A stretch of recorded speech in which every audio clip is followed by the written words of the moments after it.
Hindi bababa sa 60 Pilipinong nagnanais ng magandang trabaho sa ibang bansa ang nawalan ng daan-daang libong piso matapos lokohin umano ng isang recruitment agency sa Italy.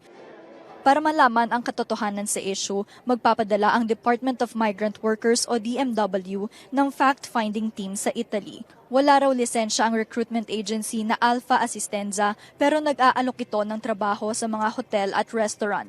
Nakipagtulungan na rin ang DMW sa Department of Justice at National Bureau of Investigation para sa case build-up.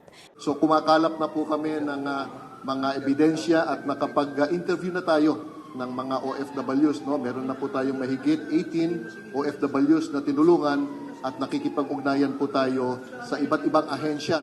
Itinanggi ng abogado ng Alpha Assistenza CEO na si Crizel Respicio na may kinalaman ang kanyang kliyente sa panloloko. The story will come out, the truth will come out. Kasi she's been receiving too much from some media entities, medyo hindi niya nakaya. So I said to her, you have to come out to the open and clear your name.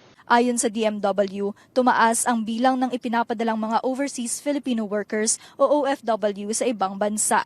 Ang tansya ko dito parang pre-pandemic levels na ito. Pumirma ng Memorandum of Understanding ang DMW sa 3 recruitment associations para masigurado ang etikal na pag-recruit ng mga Pilipinong naghahanap ng trabaho abroad. Deniza Fernandez, CNN Philippines.